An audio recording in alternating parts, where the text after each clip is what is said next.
extraordinary performance. So let's welcome Jesse Plemons.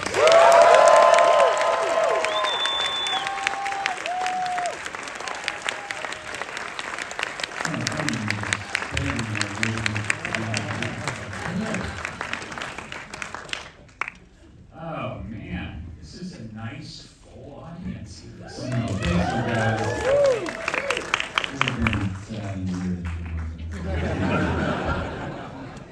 how incredible is this movie?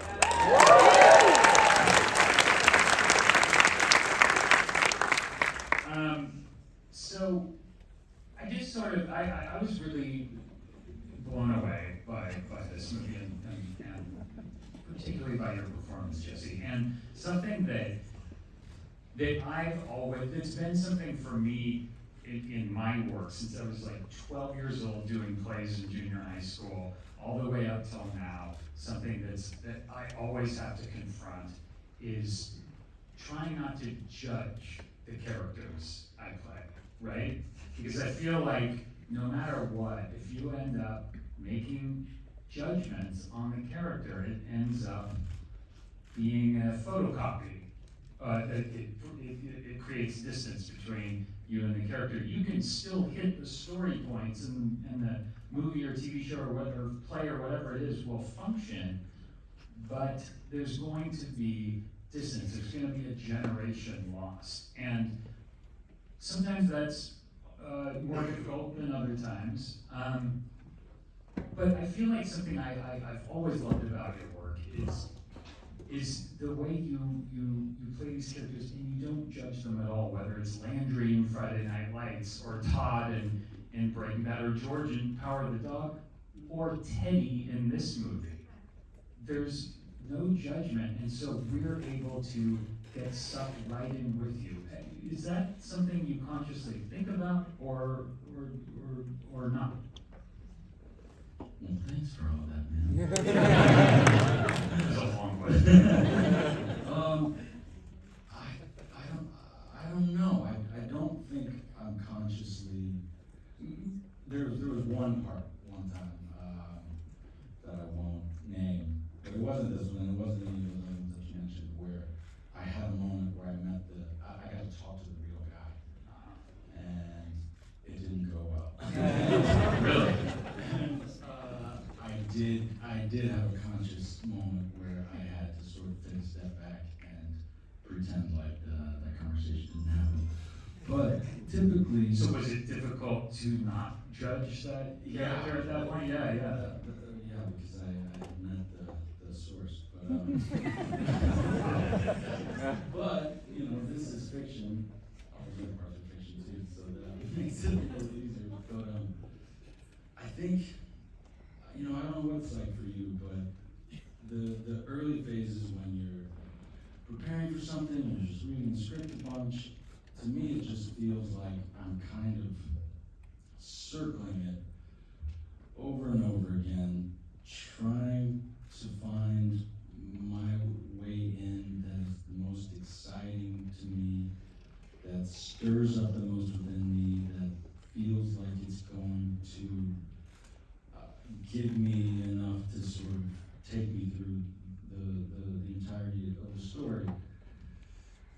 And I mean, with all of those characters that you mentioned, I feel like, you know, everyone, all of us, aside from characters in films, we're the center of our own movie. You know? And the story we're telling ourselves, and the story everyone else is seeing, it can be very, very different. And so that's the goal, is to try and get to the root of what that story is that they're telling themselves. And with Teddy, it just became really obvious that in his mind, I mean, he is the hero of humanity. Yeah. There's no other scenario. Yeah. He's saving the world. Yeah. Him, and only him. He's done his research, and it's the only option. Yeah. You know. Because Teddy has, because that's part of what that you're not judging is his line of logic. and his research that he's done. It's wild. I mean, it ends up being 100% on the money. So we really shouldn't judge him for it. But do you, I mean, this being the anniversary of January 6th, you know, again, it is, it's January 6th.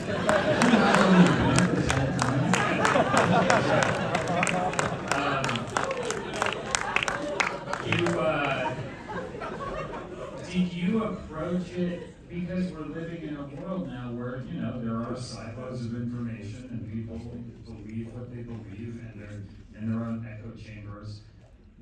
Did you kind of dive into one world or another when kind of trying to find Teddy's line of logic?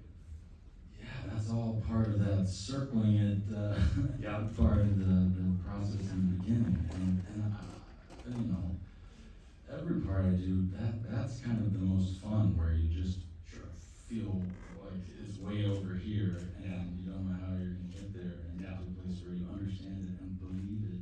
Yeah. You know, I knew one of the most important aspects of playing Teddy was going to be just believing these words and theories as they came out of my mouth, because, you know, upon first read, yeah, if there was any judgment, it's just like, what? God, what is he talking about? That's right.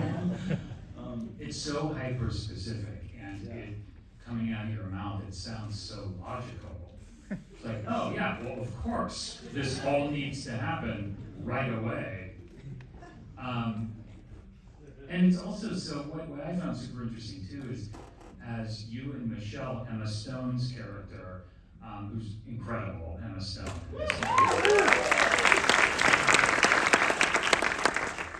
As your relationship kind of starts to develop, you're so skeptical of everything she says, but then there are certain things that you believe, particularly towards the end.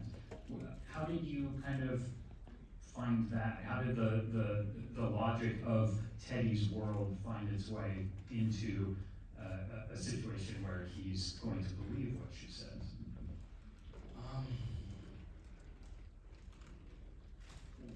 One of the things I remember thinking about early on was fans.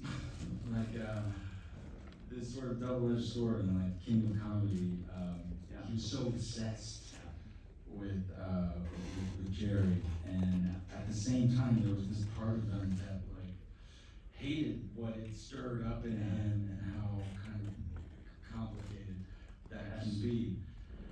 And so I don't know how much it comes across, but I think there were, in my mind, you know, this is his life's obsession, and yes, she is the sort of target for all of his hatred and rage, but at the same time, it's like meeting a celebrity. Yeah. You know? I mean, you get dressed up for it. Yeah. And this doesn't happen every day, Right? So it's also this like childlike, well, she's here, you know? Yeah, it's palpable. You guys get pretty flustered the first time you're actually face to face with her in your suits. Your dad's suits. Now, that brings me to Aiden, who's just extraordinary in this role.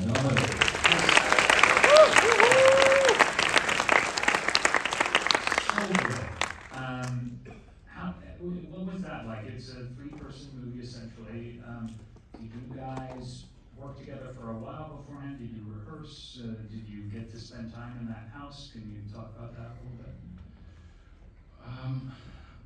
I remember, well, Yorgos had told me that, you know, he had this idea for Don.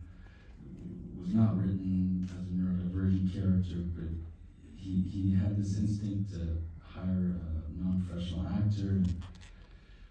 The great casting director Jennifer Vendetti went on the hunt, and I think Aiden was one of the first tapes that he got, and he sent it to me and Emily, and I was like, well, that's obviously done. So you knew right away. We all did, and then I think he continued to look, because that's crazy that we were finding so quick. Yeah. And then we were doing a camera test, testing out this vision camera for 5 months before we started shooting or something. And Aiden came by and we met him for the first time, and we were all so nervous. And he was just kind of like, what are these people doing? Like, what was everyone so nervous? Yeah. And I don't know, I was just taken by how, at that point, he was 18 years old. He was so self-assured, and I very quickly realized, okay, well, really the name of the game is just to really say what you mean and choose your words wisely, and because if you don't, he will let you know that what you're saying doesn't make any sense. And we immediately hit it off, and we did a little chemistry read to kind of see how he would handle some of the more intense scenes. Yeah. And that went really well. And then it was just kind of us hanging out, and sometimes you just get lucky, and for whatever reason, him and I just immediately hit it off, and he felt like my cousin. It really is a beautiful relationship to watch, but at the same time, it's hard not to feel badly for him, because Teddy really is taking advantage of him. And Teddy has an answer for everything. And it feels more and more like he is doing this for you more than anything. Do you feel you agree with that? Or? I do. I just had dinner with Elaine Hall. Is she back there? Hi, Elaine was Aiden's teacher, coach, confidant. Fantastic. She was amazing.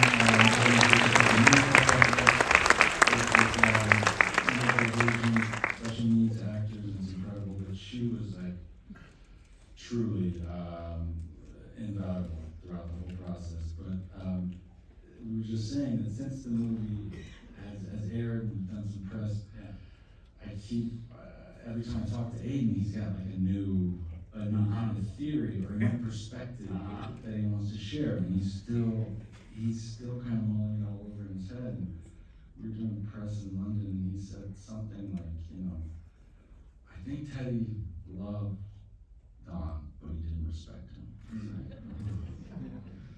Man, I think you're right, Aiden. That's a real bummer to think. He's right. I think he's right. But then I told him, from my perspective, considering Teddy's life, the way I saw it was this cause, this mission, gave Teddy some sense of power. Yes. And protection in his mind. I mean, he's doing very drastic things to protect him from painful experiences.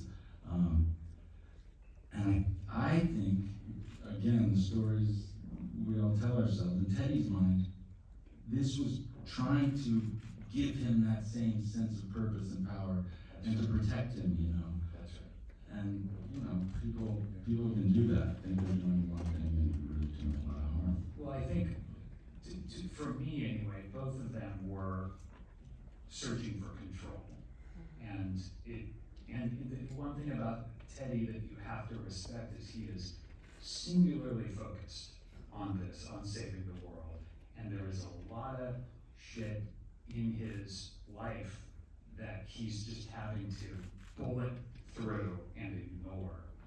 Namely, just an example of one of those things is the police officer and what he's kind of alluding to in the past, and you're just like, forget, don't worry about it, it's fine. Like, you need to get to this thing, and this thing is the thing that will make all of that other stuff go away.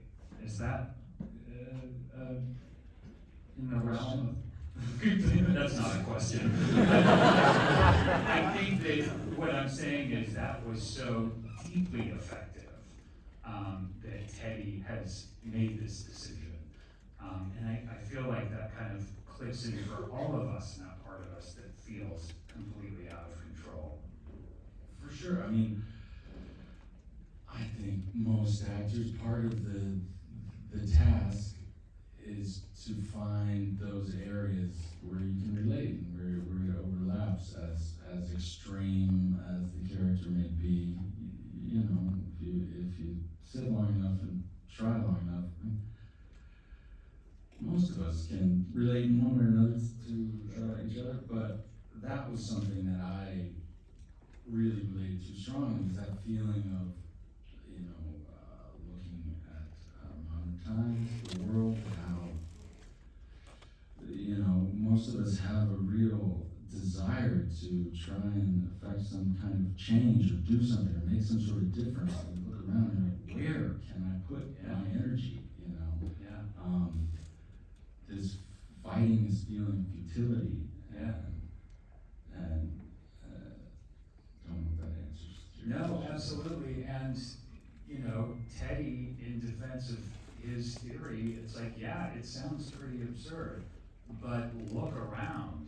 Like, it's not that much more absurd than everything else that's going on. So I totally got him. I was like right there with him.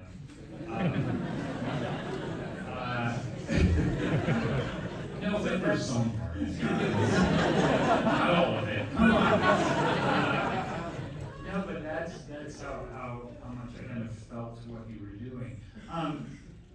And so did the three of you, was there room for you guys to improvise? I don't know how it is with Yorgos, if there's a lot, if it's kind of loose like that, or how does that work on the set? Yeah, there was some. Yorgos does create an environment that, is pretty open, and on this one in particular, we seem to do a lot of takes. And the sequence in the beginning with Don and Teddy sort of prepping for their workouts and all that. A lot of that was improvised, and then I think the best improvised line came from Aiden as Don during the dinner scene. He interjected with, "Can I use the bathroom?" So good. Like the timing is perfect. It's perfect. That's great.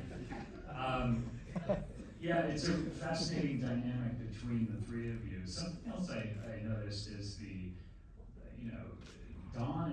Teddy and Don's story. It's you start piecing it together as the movie goes on, and I feel like I would love to go back into the movie and really examine the set, because I feel like there's a lot more to their story in the set and the set dressing and the props laying around that house. Am I right about that? Yeah, we were talking a little bit before this, and I told Adam that the entire set, the entire house, basement house, all of it was built from scratch, all practical, didn't exist, and then we walked in, and it was as if, it had been there for however many years. And so, yeah, as an actor, just spending time in a place like that, where all these brilliant artists have told their own interpretation of the story. In between takes, I would just look around and hang out with Don in the house.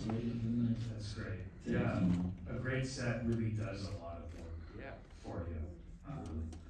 And weird little things that probably never made it into the movie, where you would see some set designer just like placing props in just like really absurd and strange ways, So yeah, all of that goes a long way when you look around and you see how much everyone is investing, especially in something that is like kind of out there, and they're bringing so much of themselves and back to the home. I still get, the hair on the back of my neck stands up when I walk onto a set, whether it's a house that's been dressed or something created out of whole cloth like this house, and just knowing that this has been created by people, it's because it's right there. It looks real, but it's not. Someone made this, and it's just still that kind of leap into movie world is still just so, there's like a magic to it. It makes you, when it's good, it makes you feel like a little kid. Totally. They did it, huh? Totally. They shot Lost Boys in the town I grew up in Santa Cruz, and I got to go on the set when I was like 12, and I got to see a set for the first time, and it blew my mind. And I think I still get that exact feeling every time. You said that they built that entire house, including the basement. So when you're running from outside into the house, you were able to actually do that. That really helps, rather than doing the exteriors and then 3 months later running into the, which is usually what you end up doing. There was still some of that. I mean, there was a sequence after Don dies, up until we head back to the office, which is like 10 pages of script. It's like the craziest stakes, that there were multiple locations, and so that was tricky. But all of the stuff at the house we were able to shoot at once. Yeah, it's great. And you and your mom, Alicia Silverstone, who was also we were filming this, so I just said Don dies, so now everyone can see it, has already seen it. Oh yeah, no spoilers. Everybody that's filming this on their phone, just cut that part. It's a spoiler-free zone. Sorry, go ahead. You and Alicia Silverstone and your mom were incredible together. That scene where you are putting the not antifreeze into her leg is just heartbreaking, because you see a son saving his mom. That is what you think you finally have the magic formula. What was it, and for lack of a better question, what was it like filming that scene? Because the whole thing, in a way, is building to this moment. I mean, she presents you with this solution. It's not like you know that this is coming, but when she presents it, Teddy is like, oh my God, yes, and just immediately goes and does it. So this is kind of the answer to everything Teddy's been looking for. Yeah, I was doing an interview way back at the beginning of all this, and some journalist was sort of like kind of baiting me with the answers. Like, he's pretty smart, but he's kind of dumb, right? And then, you don't have the question, you just have my answer. It's like, yeah, I guess he is kind of dumb, which I don't believe. What was so heartbreaking about that scene? Okay, maybe misguided or whatever you want to say, or lost. He's lost, but I think he's very intelligent and in a self-made way. He went out and found the information himself, but did his own research. But what's so heartbreaking is he knows. There's a part of him that knows how ridiculous that is. I think that this magic serum would be an antifreeze container, but his wish for it to be true was so much stronger that it just completely took over. I think. But yeah, that was a weird day.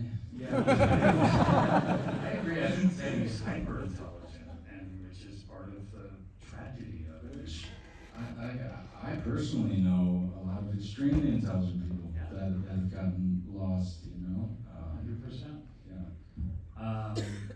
Yeah, and, you know, there's a sort of, you know, the kind of where the movie ends up going, and there's, I guess, a debate about whether the film is ultimately optimistic or not.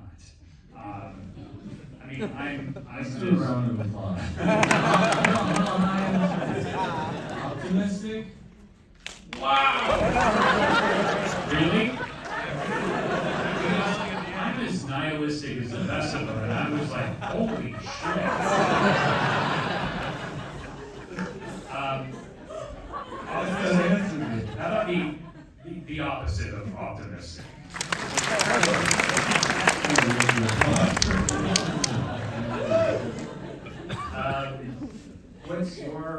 Do you have a personal take on the ending of the film? I mean, I just think that song with those images,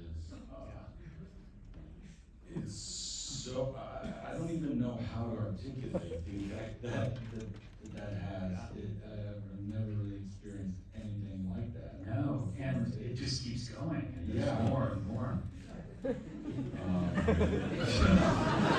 Dead people. I think maybe the optimism for me comes in the fact that of what the film is trying. It's not like I think the thing that I love about this movie and the script is that I feel like it really does a sort of magic trick of not preaching whatsoever about what the audience should take away. But it, in my mind, really does hold the mirror up to sort of these extremes of these types of relationship disputes that we have all fallen prey to, you know, and